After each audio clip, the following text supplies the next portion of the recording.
Buenas tardes a todos. Nuevamente estamos participando con ustedes en este diplomado que con mucho acierto dirige el doctor Murillo. En esta ocasión vamos a tratar de resumir lo que ya comentábamos en el Congreso de Acapulco sobre los efectos del ejercicio en el paciente diabético.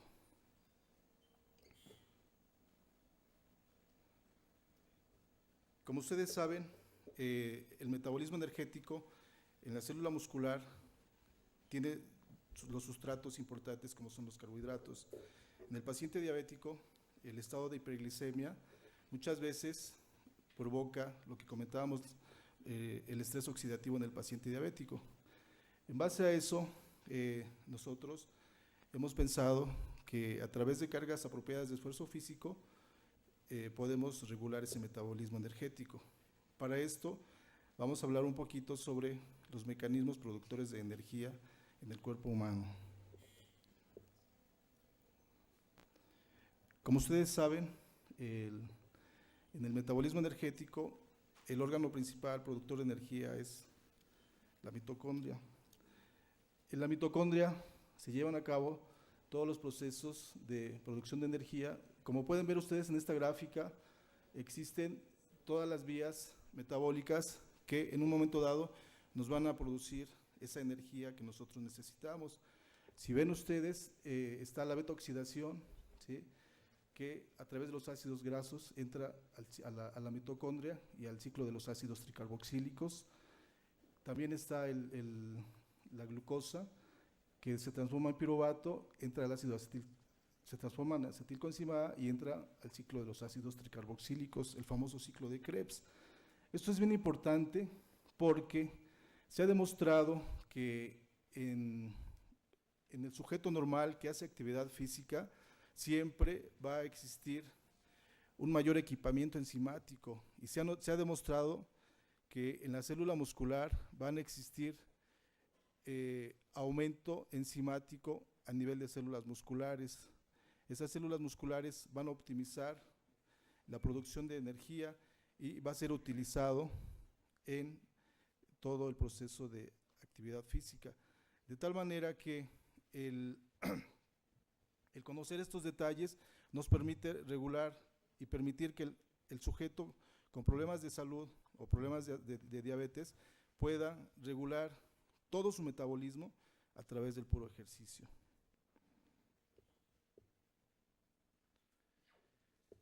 Esto depende del tipo de ejercicio que tengamos que hacer, de la cantidad de insulina disponible, del grado de control de la diabetes, del estado de hidratación.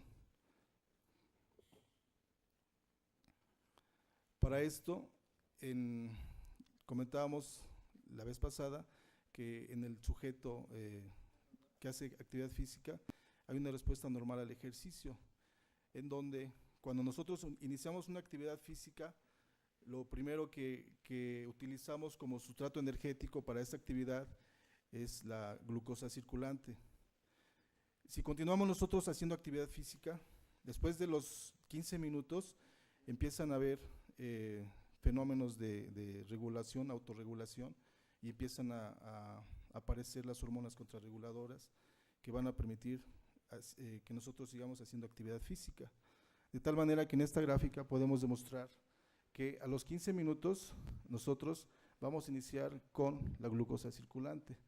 Si nosotros continuamos esa actividad física más de 15 minutos, vamos a empezar a disponer de los depósitos de glucógeno que existen en los músculos o que van a ser, ser aportados por el hígado, ¿sí?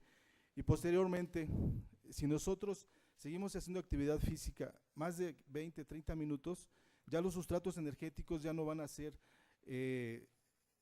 ya no van a ser aportados por la glucosa ni el glucógeno, sino ya van a entrar en función los ácidos grasos libres, de tal manera que esto es un mecanismo de defensa para que nosotros no tengamos que agotar todas las reservas de glucógeno o las reservas de glucosa circulante. En esta gráfica trato de explicar básicamente lo que les comenté. Vean cómo al inicio del ejercicio nosotros utilizamos la glucosa circulante. Seguimos haciendo actividad física de tal manera que a los 15 minutos ya empiezan los fenómenos de glucogenólisis, ¿sí? Y de gluconeogénesis. Y más allá de los 15 minutos, cuando ya rebasamos los 25, los 30 minutos, ya empiezan a aportar los sustratos energéticos, los ácidos grasos libres. Esto es bien importante porque en el paciente diabético, en la práctica profesional diaria que tenemos con pacientes de este tipo, hemos notado que, por ejemplo, les hacemos una prueba de esfuerzo de 15, 20, de 35, 40 minutos y hemos visto cómo los niveles de glucosa bajan. Por ejemplo, me ha tocado ver que hay pacientes que les hago una glucometría antes de hacer actividad física y ellos tienen niveles de 226, 280 o más de glucosa circulante. A los 35 minutos, con una carga de trabajo físico a un 60% o a un 70% de la intensidad para ese sujeto, hemos demostrado que la glucosa baja hasta 45, 40 miligramos con solo 30 a 45 minutos de actividad. Y eso yo lo hago en la práctica con la finalidad de que el sujeto se convenza de que el ejercicio le va a ayudar a regular su glucosa y que obviamente con la actividad física va a mejorar su estilo de vida, va a disminuir el estrés oxidativo, va a disminuir el daño al endotelio y todos los fenómenos metabólicos que suceden.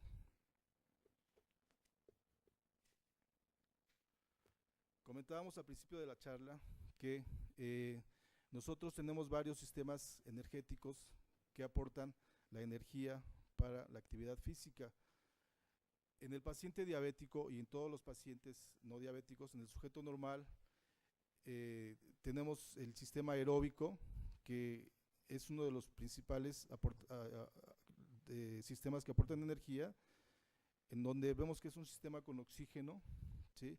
Como comentaba hace rato, sus fuentes son el glucógeno, los lípidos y proteínas, pero los lípidos después de los 35 o 30 minutos que comentábamos, y las proteínas raras veces se llegan a utilizar, pero en ese orden lo establece la teoría. Y que el sistema aeróbico tiene una producción ilimitada de ATP. ¿Qué significa? Nosotros para iniciar una actividad física empezamos con el sistema de fosfágenos. Para nosotros empezar a hacer actividad física, para empezar a movernos, echamos mano de los sistemas de fosfágenos. Eso se enciende en la mecha para que nosotros podamos empezar a movernos. Posteriormente, ya entran los mecanismos compensadores, ya entran los sistemas de producción de energía, en este caso el sistema aeróbico, y como vamos a ver en una gráfica siguiente, vamos a ver cómo se van equiparando y cómo el sistema aeróbico es el principal sistema que aporta los sustratos energéticos a través del oxígeno. Lo que les comentaba hace rato, el sistema anaeróbico es un sistema de fosfágenos, ¿sí? Este sistema tiene la característica que provoca una deuda aláctica de oxígeno, que es muy rápido. Nosotros no podemos aguantar una carga anaeróbica de más de 5 minutos, de 3 minutos. Por ejemplo, en el medio se conoce que la prueba madre anaeróbica es la carrera de 100 metros, en donde existe el principal sustrato, los fosfágenos, y eso hace que sea una carrera de velocidad y que el sujeto no puede aguantar porque va a provocar una deuda aláctica de oxígeno, va a provocar una deuda que va a ser pagada cuando el sujeto descanse y cuando termine la actividad física. Y sus fuentes son el fosfato de creatina y el ATP.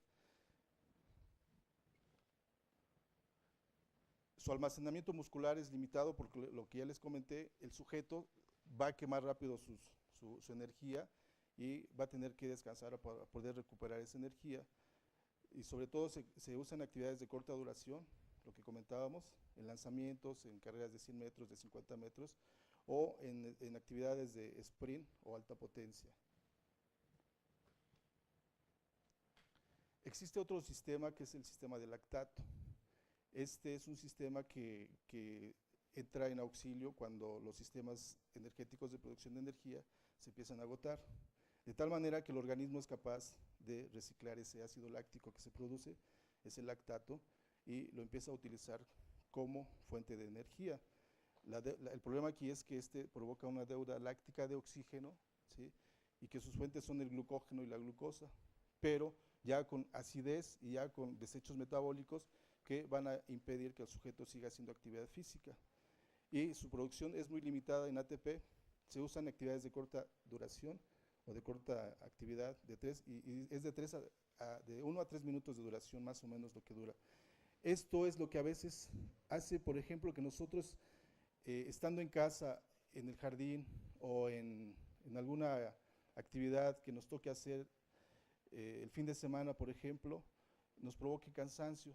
¿Qué es lo que pasa? Que no estamos acostumbrados a una actividad, no tenemos acondicionamiento físico y de repente empezamos a hacer cualquier actividad física que está fuera de nuestro control, al día siguiente no nos podemos parar o empiezan los dolores musculares, los dolores musculoesqueléticos, y esto es atribuido al problema del lactato. En cambio, en el deportista hace que este lactato sea reciclado y lo pueda utilizar. Y más adelante pues se habla de un umbral anaerobio en donde los sistemas de energía son utilizados para seguir haciendo actividad física. En el entrenamiento moderno lo que se usa ahora es la tolerancia al lactato. ¿Qué significa? La tolerancia a ver cuánto resisto y a ver cuánto puedo seguir haciendo sin provocar problemas a mi organismo. De tal manera que el organismo trata de reciclar ese ácido láctico que está produciendo y lo utiliza como fuente de energía para la optimización del rendimiento físico.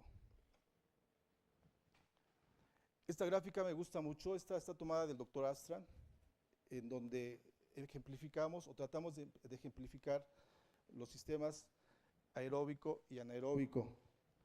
Si ustedes ven en la parte superior, encontramos que a los 2 minutos de actividad física, perdón, en la gráfica inferior ven dos curvas en donde estamos ejemplificando que a los 2 minutos de actividad física se juntan los dos sistemas, el aeróbico y el anaeróbico, con un 50% de aporte de nutrientes.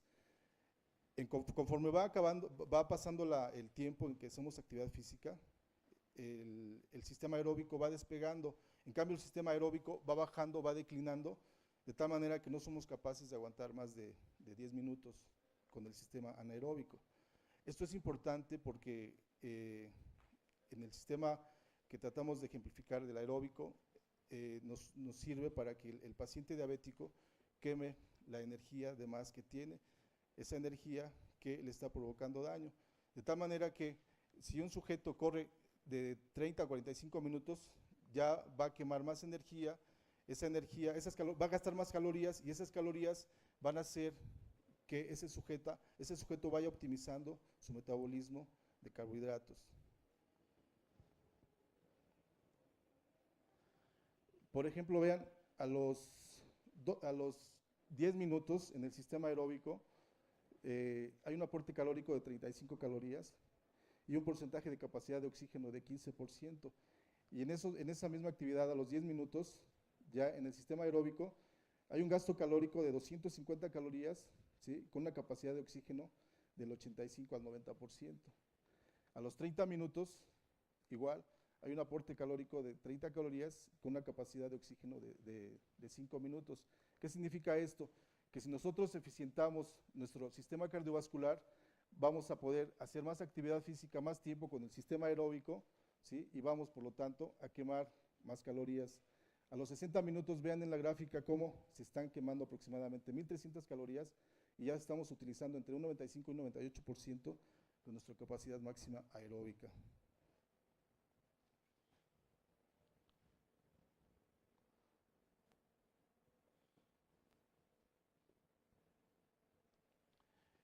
Bien, en el caso de los pacientes diabéticos o de cualquier otro paciente no diabético, los objetivos que pretendemos a veces es desarrollar y mantener la resistencia aeróbica, como mencionamos hace rato, ¿sí?, mejorar la flexibilidad articular y mejorar el fortalecimiento muscular, en donde vamos a promover y mejorar la calidad de vida de los pacientes diabéticos, con efectos en el organismo, disminución de peso, vamos a eliminar hábitos nocivos y vamos a mejorar la calidad de vida de esos pacientes diabéticos.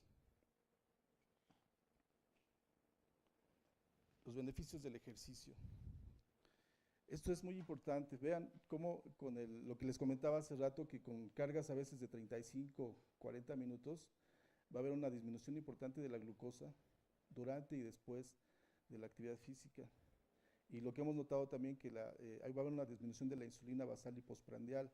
Esto es importante porque en pacientes insulinodependientes nosotros podemos bajar la dosis de insulina y podemos optimizar el mejoramiento físico de estos pacientes. Algo muy interesante que nos ha tocado ver, que es una disminución de la hemoglobina glucosilada. Yo tengo pacientes con programas de 2 o 3 meses que les he hecho seguimiento de hemoglobina glucosilada, y en ese lapso de 3 meses me han bajado a veces de cifras de 14, me han bajado a cifras de 7, y con eso le demostramos al paciente que funciona el ejercicio.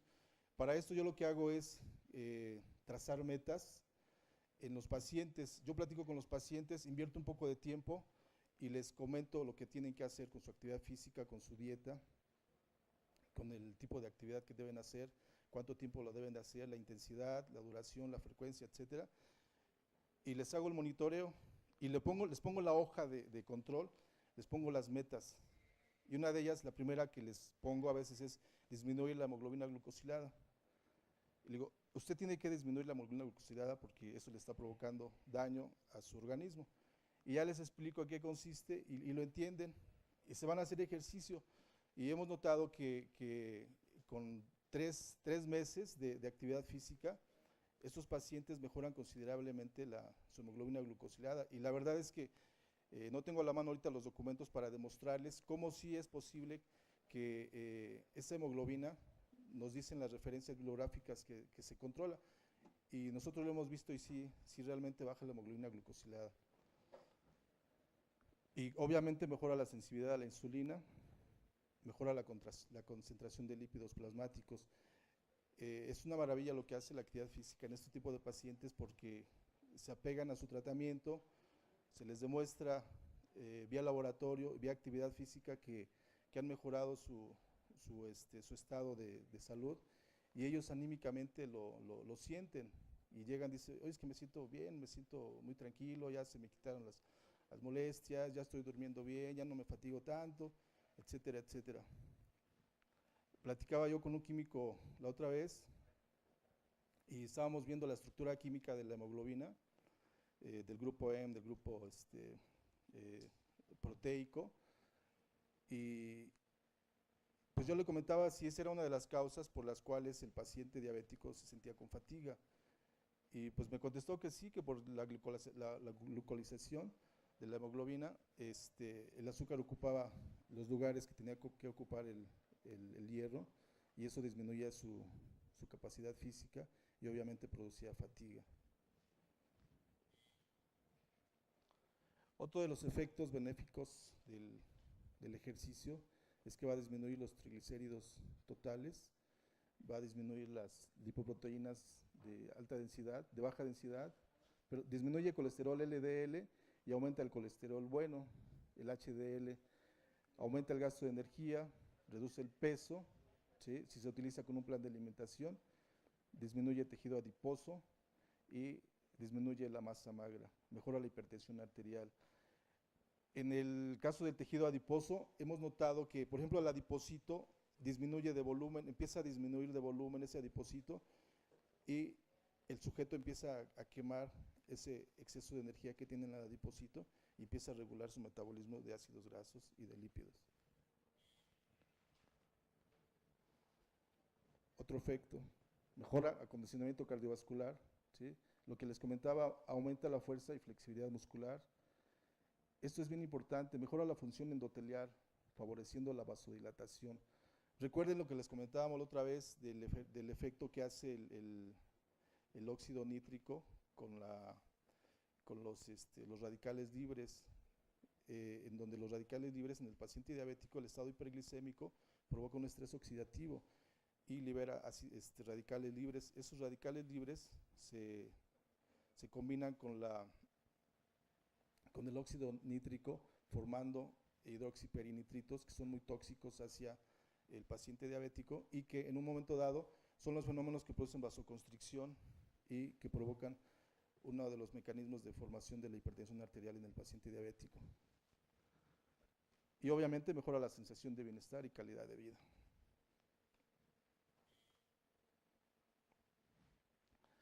Por ejemplo, los pacientes con diabéticos insulino dependientes, se recomienda que no realicen ejercicio si la glicemia se encuentra mayor de 250 mililitros o si hay presencia de cetonas en la orina. Y si el ejercicio es intenso, de larga duración, de 60 a 120 minutos, se sugiere una colación y se debe realizar en la tarde de preferencia y hacer cambios en la alimentación. Aquí es bien importante, ¿qué es lo que pasa? A veces con la actividad física el paciente diabético se siente bien, pero sigue trabajando. Entonces hay un fenómeno ahí de hipoglicemia tardía en donde el paciente sigue utilizando los recursos de aporte de glucógeno a través del hígado y a la media hora, a la hora o incluso a las 8 horas empieza a formar cuerpos cetónicos y eso los empieza a formar en respuesta a la actividad física. Entonces es bien importante tener en cuenta esos mecanismos de producción de cuerpos cetónicos para evitar que el paciente tenga problemas de cetosis. Los riesgos del ejercicio, la hipoglicemia, temprana o tardía, que puede ser durante o inmediatamente después del ejercicio en caso de insulina, tardía que puede ser de 6 a 8 horas, lo que les comentaba, o la hiperglicemia posterior a ejercicio extenuante.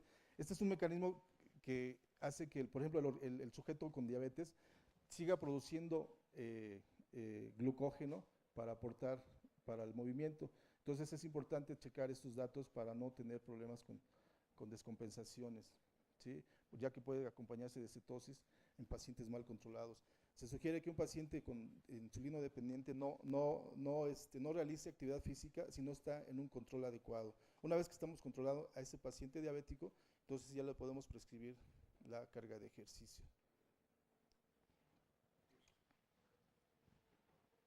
Las complicaciones, también hay que tener cuidado con los problemas cardiovasculares, la angina de pecho, el infarto agudo del miocardio, la muerte súbita, las arritmias, ¿sí? Y los problemas de complicaciones o empeoramiento de retinopatía proliferativa, hemorragia del vítreo, desprendimiento de retina o la neuropatía en tejidos blandos y articulaciones. Son complicaciones que pues se ven a menudo, pero hay que tomarlas en cuenta para no someter a un paciente con problema de neuropatía al ejercicio. Primero hay que compensarlo y luego ya le podemos hacer la actividad física que queramos.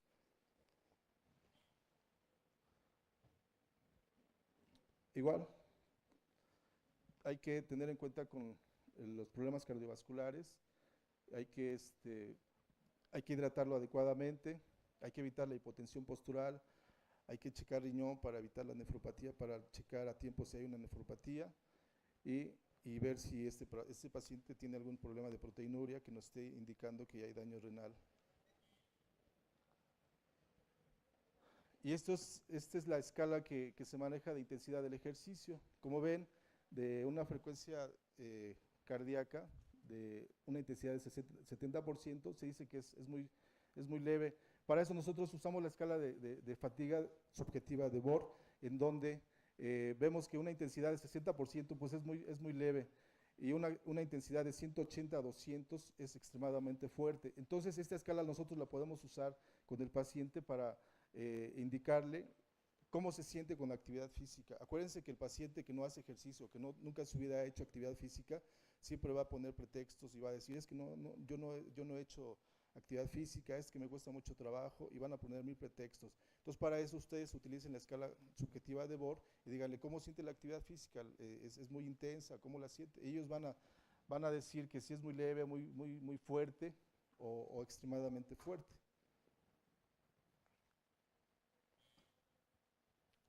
Muy bien, con eso terminamos, esperamos sus preguntas. A todos ustedes, me da gusto participar nuevamente con este magnífico curso que se está llevando pues vía satélite y que pues tratamos nosotros dentro de lo que son las posibilidades de nuestra asociación de pues transmitirles algo que sea interesante. Estamos preparando por ahí un material, nada más que me hiciera favor de avisarme cuando esté listo. Mientras yo quisiera comentarles que dentro de lo que para nosotros es muy importante en relación a la prescripción del ejercicio, en relación a la evaluación del paciente antes de que inicie este programa de ejercicio, si el doctor Torres estuviese por ahí. Nosotros tenemos necesidad muchas veces de evaluar ese paciente, y la manera de evaluar ese paciente pues va a ser a través del análisis de composición corporal, como lo habíamos comentado hace algunas semanas. Bien, pues este análisis en principio se inició haciéndose pues a través de métodos directos y métodos indirectos de determinación de grasa corporal, determinación de masa ósea, de determinación de masa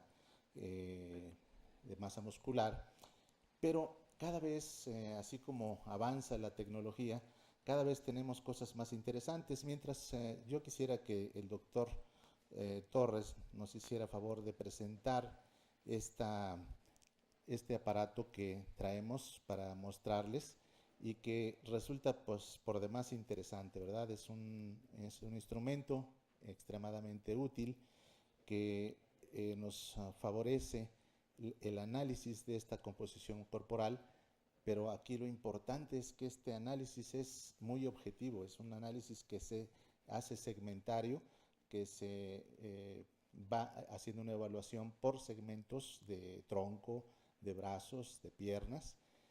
Y bueno, el doctor pues nos va a hacer favor de explicarnos cuáles son las ventajas de este aparato en relación a lo que es la plicometría o en relación a lo que es la impedancia bioeléctrica a través de aparatos más simples, a través de aparatos más sencillos, y pues tenemos también algunas otras formas de evaluar esta composición corporal.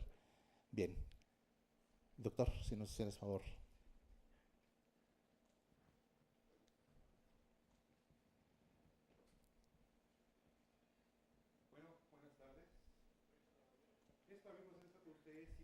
Es una tecnología que es muy novedosa porque permite conocer perfectamente cuál es la composición del sujeto. Como ya se hablaba en las conferencias previas, es importante conocer cuánto del sujeto es agua total, cuánto es agua intracelular, cuánto es agua extracelular, cuánto de él es masa proteica, cuánto es masa ósea y cuánto es grasa. Esto porque es importante porque en diferentes estados del sujeto, sea sano o sea enfermo, van cambiando estos compartimientos y van modificándose, pudiendo ser alterados y presentar un grado de obesidad. Por ejemplo, el sobrepeso no es un problema para nosotros, lo que sí es problema es el porcentaje de grasa corporal que podamos tener. En pacientes, por ejemplo, sanos que están sujetos a actividad física, este porcentaje es disminuido suficiente para mantener las condiciones propias de la vida, para almacenar vitaminas, para almacenamiento de energía, entre otras cosas. Pero cuando el sujeto empieza a incrementar su masa grasa, empezamos a tener problemas importantes y las consecuencias propias de la obesidad. Este equipo permite conocer perfectamente agua intracelular, agua extracelular, agua total corporal, masa proteica, masa ósea y en general el estado de balance de líquidos en cada segmento del organismo. Si un sujeto, por ejemplo, sufre una lesión y no puede hacer actividad física, su masa proteica va a mermar en la extremidad que esté afectada. Cuando yo lo sujeto a recuperación, por ejemplo, en rehabilitación, yo tengo que evaluar qué tanto realmente está ganando masa muscular, o qué tanto le está perdiendo más. Y si está habiendo un intercambio que en lugar de existir masa muscular, está existiendo grasa. Eso en la rehabilitación física. En la geriatría, por ejemplo, tenemos que también el paciente anciano hace ejercicio. ¿Cuánto de él está siendo realmente aprovechado para tener mejor fuerza muscular y un balance de grasa adecuado? El equipo permite conocerlo. En el paciente diabético, que también hace ejercicio y que es importante estar conociendo cómo se comporta su metabolismo musculoesquelético y su metabolismo energético. Bueno, pues ahí el paciente podemos evaluarlo de forma constante y saber si está habiendo un correcto funcionamiento. En el paciente renal o en el paciente cardiópata que tiene problemas de edema, podemos determinar cuánto de edema hay sin ser invasivos. Eso nos da la posibilidad de hacer un trabajo mucho más exacto. Entonces creo que es un equipo que al ser multifrecuencias, multisegmentario, nos da una mejor ayuda para el manejo continuo y controlado sin ser invasivo del estado nutricional del sujeto y de su balance músculo-esquelético. Entonces vamos a hacer algunas pruebas cuando ustedes nos digan. Pues si se puede, una pruebita. ¿Sí? Sí, por favor. ¿Alguna persona que quiera pasar a hacer la prueba? Nada más necesitamos que se quiten sus zapatos, que se limpien con una sustancia especial las superficies de la piel, para que podamos determinar de ellos cuánto realmente está en masa muscular. Tu exposición y que se prepare final, mientras claro que sí, cómo no. la prueba. Bien. Voy a pasar, ¿no? Vamos Sí. entonces a continuar. Algo que nosotros como médicos tenemos la posibilidad de ayudar al paciente que tiene algún padecimiento de tipo metabólico, tipo diabetes, o que es un paciente que tiene sobrepeso, pues es el orientarle en relación a las posibilidades y los cuidados de que debe tener este paciente. 4 puntos para mí resultan importantes en cuanto a el control de este paciente. En estos 4 puntos, bueno, pues es uno, la monitorización de la glucosa, que es importantísimo hacerla, la monitorización de la composición corporal, que es el aparato precisamente que está aquí presente, la monitorización de la frecuencia cardíaca es otra parte bien importante, y hacer una antropometría básica. Y esa antropometría básica, pues esencialmente sería diámetros, circunferencias y determinación de índice de conicidad. Es indispensable el tener un glucómetro, tanto el médico como el paciente, es muy, muy importante, porque esto nos va a permitir tener datos fidedignos en relación a lo que es digamos, a lo que es este parámetro de glucosa. La composición corporal, como les decía, pues originalmente se hacía a través de plicometría, pero bueno, ahora hay aparatos que pueden hacerlo de una manera rápida, fácil, a través de impedancia bioeléctrica. Recuerden ustedes cómo está la plicometría. La plicometría requiere un entrenamiento, no es tan fácil hacerla, aparentemente es fácil, pero bueno, de los panículos del tronco, aquí observamos el subescapular, el iliocrestale, el ilioespinale y el abdominal, que son los puntos importantes que deben de hacerse. En el caso de la impedancia bioeléctrica, este aparato es muy útil, muy práctico tenerlo en el consultorio. El único problema que tiene es que no registra todo el cuerpo, sino registra esencialmente el tronco. Y bueno, se pierden las áreas de extremidades que pues muchas veces son vitales en este sentido. La impedancia bioeléctrica a través del InBody 3 es mucho más objetivo, es mucho más importante. La monitorización de la frecuencia cardíaca, yo les sugiero que tengan a la mano siempre, tanto el médico como el paciente, algún monitor de frecuencia cardíaca. Este monitor nos va a permitir hacer que se trabaje a una intensidad adecuada dependiendo de las características físicas que tenga cada paciente. Vamos a pensar en el ejemplo clásico de 220 menos la edad de 45, es decir, si nosotros tenemos 45 años, un paciente con 45 años, a 220 le vamos a restar la edad del paciente, que son 45 menos, nos da un igual de 175. Si nosotros vemos la gráfica, 175 representa el 100% de frecuencia cardíaca máxima, 157 representaría el 90%, 140 representaría el 80%, 122 representaría el 70% y 105 representaría el 60%. Aquí expresamos que arriba del 80% estamos metiendo un ejercicio maximal. Abajo del 80% estamos metiendo un tipo de ejercicio submaximal. Es importante, como les comentaba, hacer las mediciones, determinar el índice de conicidad. No es gran problema, necesitamos simplemente una cinta de preferencia metálica que nos permita determinar los centímetros que tiene la persona a nivel de la cintura y también los centímetros que tiene a nivel de la cadera.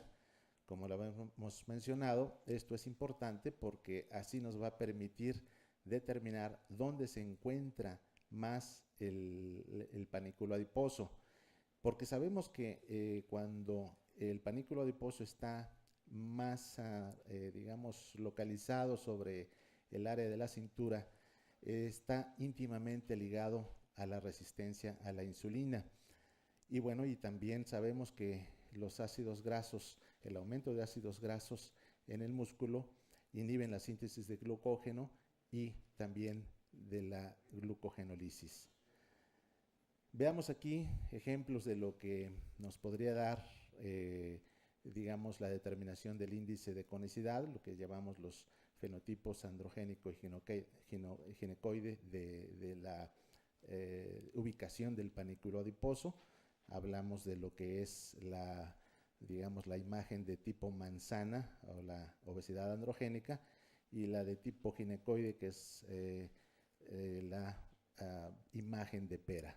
Decía en un principio que es, a pesar de que la ginecoide, el panículo adiposo localizado a nivel de cadera y glúteos, ahí es más difícil eliminarlo, pero representa menos riesgo. Sin embargo, en el caso de la obesidad androide o de tipo manzana, ahí es donde representa un mayor peligro, porque es mucho más frecuente la incidencia de trastornos cardiovasculares con este tipo de problemas. Y bueno, una vez conociendo estos parámetros, es importante ya aquí hacer un diseño del programa de ejercicio para controlar al paciente. Un ejercicio aeróbico más un ejercicio de fuerza alternado con una adecuada dieta nos va a dar un excelente resultado. Se pensaba hace algún tiempo, hace algunos años, que el ejercicio aeróbico era el único, el que debía de hacerse en este tipo de pacientes. Ahora sabemos que no, hay que mezclar un poquito de ejercicio aeróbico con el ejercicio de fuerza, y esto nos va a dar un mucho mejor resultado con una buena dieta. Esto, bueno, hay cosas importantes que debemos señalar en este sentido. Algunas de las cosas mencionó el doctor Montes, pero yo traigo aquí otras también interesantes. Sabemos que el ejercicio disminuye la resistencia a la insulina, disminuye también el riesgo vascular que tienen los diabéticos de pues un riesgo muy importante, mejora el perfil de lípidos y mejora también el control de peso. El control de peso a través de este tipo de ejercicio nos va a permitir que sea más efectivo. Vamos a evitar esas altas y bajas, esos rebotes que suelen presentarse cuando no se hace ejercicio y se pretende controlar o la glucosa o el sobrepeso a través de esto. También aumenta la capilaridad muscular. Esto pues va a tener una mejoría muy importante en cuanto digamos, al transporte de la insulina y al transporte de la glucosa. Aumenta también las enzimas oxidativas y aumenta la producción del GLUT4. Recordemos que el GLUT4 es el responsable del transporte de la glucosa al músculo y que también interviene en la translocación del citoplasma de la pared celular, lo que trae como resultado pues el incremento del transporte de la glucosa, un mejor aprovechamiento. Regula la función de la insulina, disminuye el riesgo cardiovascular, como ya lo habíamos mencionado. Recordemos que el diabético es propenso 3-1 de desarrollar problemas coronarios más frecuentemente que la población en general, y también, bueno, los problemas vasculares periféricos aumentan en el diabético en una relación de 10-1. El paciente también suele requerir una menor dosis de hipoglucemiantes, y esto pues nos va a hacer que el pronóstico pues de manejo sea mucho más fácil, sea un poquito más noble el tratamiento. El diabético también, entre otras cosas, hay que considerar cuando va a hacer ejercicio que es más propenso a la hiper y la hipotermia, y también es mucho más propenso a la deshidratación. Nosotros nos hemos encontrado en pacientes que vemos en los deportivos con problemas de hipoglicemia, y esto lo hemos detectado que es más frecuente en pacientes con diabetes tipo 1 que con diabetes tipo 2, pero se presenta en pacientes con diabetes tipo 2 cuando están tratados con insulina o con sulfonilureas. En el caso también de que se llegue a presentar hipoglicemia, pues nosotros nos hemos dado cuenta que la hiperglicemia y la cetoacidosis pues ocurre también cuando hay alguna otra patología intercurrente, y también cuando se cambia de dosis en la insulina. Este tipo de problemas hemos detectado. Las lesiones en los pies del paciente diabético pues son con frecuencia causados por la neuropatía, por problemas vasculares periféricos, y es más frecuente, nosotros lo hemos visto, es más frecuente en pacientes mayores de 50 años. Recordemos que el glucómetro es una herramienta indispensable, no debemos olvidarlo.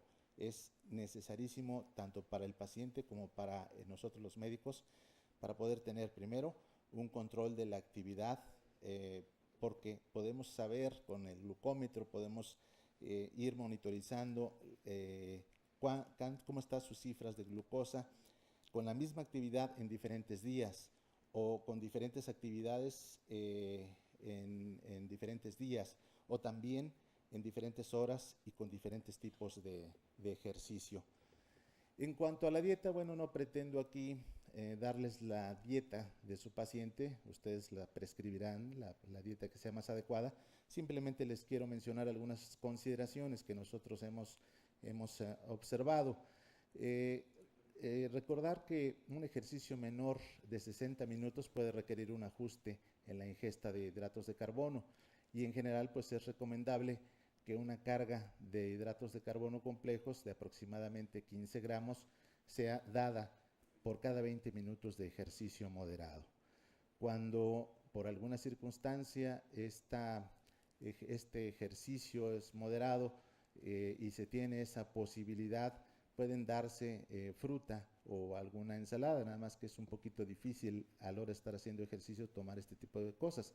Por eso me permito sugerirles algunos productos que ya tienen una carga específica de carbohidratos de rápida absorción y carbohidratos de lenta absorción, que nos da la posibilidad de tener una mejor respuesta en cuanto al control de la glucosa, y el objetivo pues es prevenir la hipoglicemia. Los ajustes deben de basarse precisamente en las cifras obtenidas en el glucómetro, y estas cifras deben de observarse previas, durante y post ejercicio. En deportes ya de más duración, mayores a 1 hora, es indispensable monitorizar la glucosa, hacer ajustes también en cuanto a los hidratos de carbono relacionados con el ejercicio, y también hacer ajustes en cuanto a la carga de trabajo dependiendo de la glucemia. En el caso de que el deporte sea superior a 2 horas, es necesario realizar también todo lo anterior y vigilar el consumo de oxígeno. Si el VO2 máximo está entre 60 y 70%, suele ser necesario pues ajustar la dosis de insulina entre un 20 y un 30%. Va a depender, así como un traje a la medida, va a depender mucho de cómo esté reportándonos esa glucosa con el glucómetro ese paciente. La hipoglucemia también suele ser presente, suele presentarse. Recuerden que el ejercicio va a mejorar la función de insulina glucosa, y hemos observado que digamos, suele presentarse la hipoglucemia. Por eso es importante dar esas cargas de glucosa y monitorizar al paciente. Y en caso de que pues llegara a presentarse una hipoglicemia, que a veces es un poquito difícil el poderla detectar, puesto que el ejercicio nos hace sudar y el ejercicio también nos hace en unos momentos presentar un cierto temblor. Esto muchas veces va a provocar que el diagnóstico sea un poquito más difícil, porque los signos de ejercicio extenuante con los signos de hipoglucemia pues son similares. Entonces, en caso de que ya, digamos, haya una evidencia de hipoglucemia, pues lo que nosotros hemos hecho es a través de dar alrededor de 15 gramos de azúcar o media carga de Power Gel, o bien glucagón subcutáneo o intramuscular. O si es, si la situación está complicada, pues se aplica un suero glucosado del 5%. Es lo que hemos manejado nosotros. Como les decía, se ha demostrado que el ejercicio mejora la sensibilidad a la insulina hasta por 15 horas, de tal forma que esto de alguna manera va a tener el riesgo de que en esos 15 horas pueda presentarse una hipoglucemia durante este periodo de tiempo. Entonces son cosas que debemos de considerar. En la diabetes tipo 2 es más frecuente la aparición de hipoglucemia, como les decía, cuando se está manejando insulina o sulfonilureas. Y bueno, puede controlarse disminuyendo ya sea la administración de insulina o dando cargas complementarias de hidratos de carbono. En el caso del pie del diabético, pues hay que evitar deportes extremos. Recordemos que la neuropatía provoca insuficiencia vascular periférica, ulceraciones y en consecuencia un pie diabético. Y la neuropatía también provoca inflamación, resistencia a la insulina, hiperglucemia, alteraciones en los neutrófilos y alteraciones también en la relación antígeno-anticuerpo y complemento.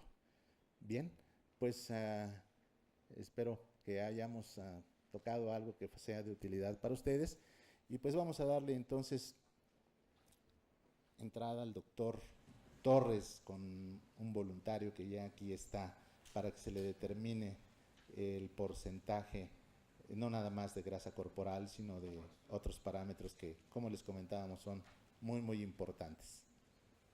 Realmente el manejo del equipo es bastante sencillo. Meter los datos en cuanto a estatura, lo que es estatura, sexo y peso, y solamente el equipo automáticamente hace todo el estudio y nos entrega un reporte como este. Voy a enseñarlo, a ver si la cámara podemos poder enfocar. Donde podemos, aquí tenemos ya el sujeto que está sentado, que es el doctor Carrizares. Le hemos hecho un estudio y hemos detectado que, bueno, él está presentando un sobrepeso en la segunda línea. Ustedes pueden ver, señalando mi dedo, cómo hay un sobrepeso en él, cómo su masa muscular es bastante buena, tiene 13.1 kilogramos de kilogramos de masa muscular. Líquido intracelular y celular están perfectamente balanceados, no hay edema. Él hace ejercicio en casa, en el jardín, me estaba explicando, porque yo noté que sus brazos son mucho más gruesos que sus piernas.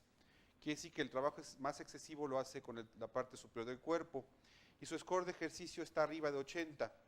Su índice de masa corporal podríamos determinar que es un paciente con un sobrepeso importante, y si solamente nos guiáramos a lo que es el índice de masa corporal diríamos que es un paciente obeso, pero realmente hay una cantidad importante de su masa muscular la que está entrando en juego para dar ese peso. Si ustedes ven el porcentaje de grasa y su relación cintura-cadera, sí está un poquito desbalanceada. Quiere decir que su abdomen es un poquito más prominente que sus otras extremidades, y bueno, hay una obesidad centrípeta. Entonces es un equipo que en un solo vistazo podemos determinar qué parte del cuerpo se usa más, si está balanceado de la parte superior o inferior, si es balanceado derecho o izquierdo, si es un tipo muscular o no muscular, si su cantidad de líquidos está normal, su cantidad de proteínas es bastante bien. Él tiene 3.26 kilogramos de masa ósea, debería tener 5, pero no está tampoco tan mal. Ya abajo de 3 se considera una densidad ósea pobre. La cantidad de masa grasa, los kilos de grasa que él tiene son 24.6 y su porcentaje corresponde a 28.8. Está arriba del rango, debería de ser no más de 15 y él está en 28, entonces hay un excedente de grasa en su organismo. Pero fue un estudio muy sencillo. Ahorita hemos hecho el de Eric, está aquí, si me pudieran pasar el estudio de Eric para que no tenga que cruzarme. Podemos determinar que él es un sujeto totalmente contrario al doctor.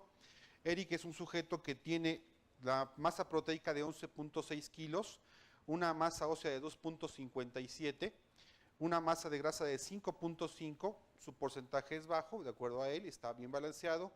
Su ejercicio es pobre, está abajo de 0.80 y su distribución de músculos, cuanto a tronco y extremidades, él tiene más trabajo con tronco, con la parte inferior, él no usa mucho su mano izquierda, usa más el brazo derecho. Entonces, perfectamente nos damos cuenta en pocos segundos cómo está el balance completo de su organismo. Esto es muy interesante cuando manejamos pacientes con lesiones musculoesqueléticas o cuando queremos saber si el deporte que está haciendo él corresponde a su composición. Sabemos que algunos deportes requieren más compromiso de la parte superior del cuerpo o de la parte inferior o un balance correcto entre los cuatro.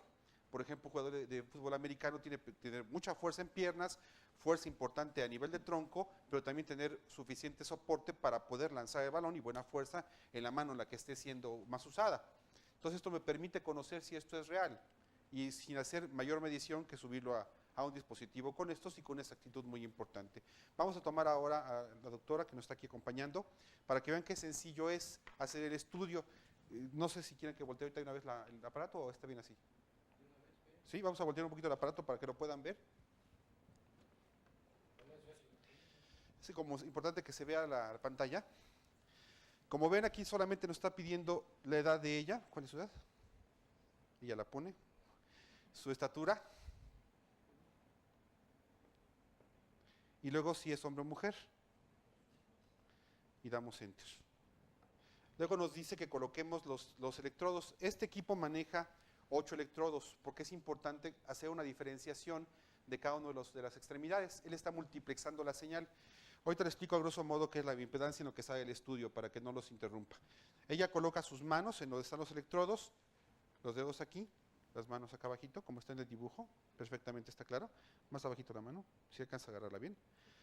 Eso es, bajamos las manos, las ponemos un poco separadas del tronco, es todo lo necesario, las piernas están separadas una de otra, y damos solamente start. Sí, por favor. ¿Qué es la bioimpedancia? Bueno, es el estudio de la relación resistiva y capacitiva del organismo. Los líquidos intracelular y extracelular presentan resistividad. La pared de la célula presenta capacitancia porque es grasa, son lipoproteínas. Las grasas se comportan como capacitores, almacenan la energía y luego la liberan. Cuando yo uso un equipo multifrecuencias que puede estar seleccionando la señal que manda brazo derecho, brazo izquierdo, pierna derecha, contra el tronco y contra cada una de ellas, puedo hacer un análisis muy exacto de la composición al mandar muchas señales.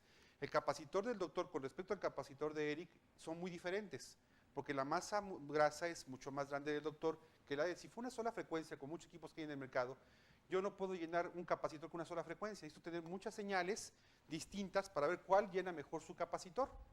El de Eric pues es más pequeñito, si fue una sola señal y es muy alta, a lo mejor no alcanzo, lo lleno de más, ya no supe cuánto realmente de él fue grasa y cuánto fue masa proteica, cuánto fue agua intracelular, extracelular, etc. Como ven, el estudio está terminando, ya son pocos segundos para hacer el estudio, es muy rápido, muy sencillo.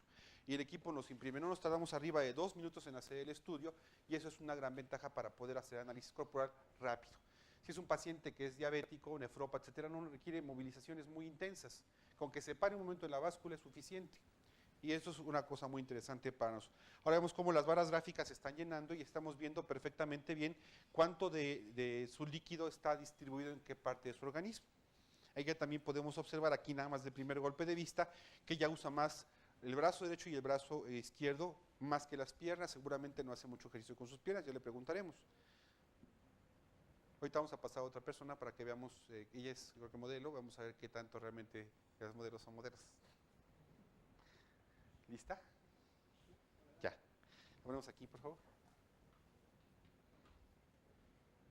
Sí, claro que sí. Además es muy bella nuestra modelo. ¿Ya lista? Ya, ahorita súbete, por favor. Sí, nada más pisando bien los 4 electrodos. Son 8 electrodos, 2 en cada extremidad, para tomar la diferencia de impedancia en cada extremidad. Sujetamos aquí bien, aquí todo, eso es. El otro igual. ¿Ya? ¿Qué edad tienes? Real, no me vais a mentir. ¿Estatura? No se puede decir. Secreto médico. Femenina, ¿verdad? Dice hasta ahorita sí. ¿Lista? No pongas duro los brazos, es flojitos. No flojitos, nada más aprietas, pero no sin hacer fuerza.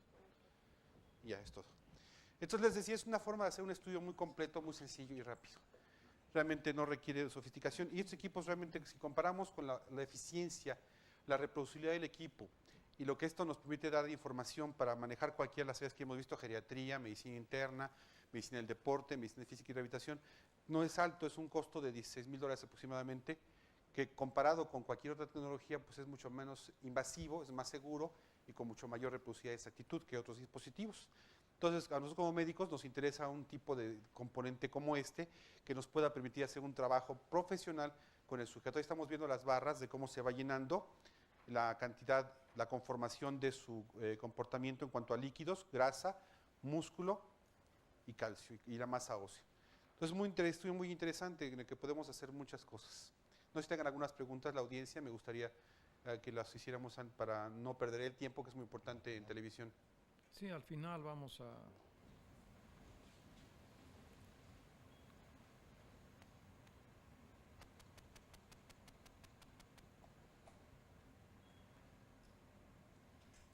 Se lleva no más de 3 minutos el estudio, aproximadamente. Doctor Cruz Tornés, si quieres hacer ya algún comentario final sobre la utilidad y la importancia de este aparato. Sí, cómo no. Bien, pues como les comentaba, este tipo de tecnología pues es muy útil. Listo, ya. Existen desde luego algunas otras formas, algunos otros recursos que podamos tener nosotros en nuestro consultorio. Algo importante es que aprendamos a utilizar el plicómetro. La plicometría sigue siendo hoy por hoy pues una de las formas más baratas, más objetivas de poder determinar el porcentaje de grasa corporal. Podemos también tener algunas otras alternativas como aparatos un poquito más simples que nos permita controlar al paciente y bueno, ya en algún lugar donde se tenga un poquito más de posibilidades desde el punto de vista económico, bueno, pues tener algo que tenga más, digamos, precisión en cuanto a este control del paciente. Pero eso es lo que dentro de lo que los parámetros que nosotros consideramos importantísimos, el poder monitorizar en el paciente obeso o en el paciente diabético, es, como les comentaba, la monitorización de la frecuencia cardíaca es esencial. Segundo, la monitorización de la composición corporal. Tercero, pues también la monitorización de la glucosa, que nos va a permitir ir viendo qué necesidades tiene el paciente específicas en determinadas actividades de ejercicio, porque nosotros nos encontramos con mucha frecuencia pacientes, personas que están haciendo alguna actividad deportiva y pues pierden el conocimiento y la mayoría de las veces lo achacan a una pérdida o disminución de la presión arterial, pero la mayoría de las veces, el 99% de los casos, es una disminución en la glucosa sanguínea. Yo recuerdo hace muchos años, por ahí de los años 70, cuando empezaban los aeróbics, yo estaba en el laboratorio del hospital inglés con el doctor Durazo Quirós, y me acuerdo que me mandaron a tomar una muestra de glucosa a un paciente en su casa, y me preguntó en aquella ocasión que si me podía hacer una pregunta tonta, y me dijo que si los aeróbics alteraban la glucosa sanguínea, y yo le dije que no, pero pues en ese tiempo no teníamos tanta información, y ustedes se dan cuenta que sí, ¿verdad?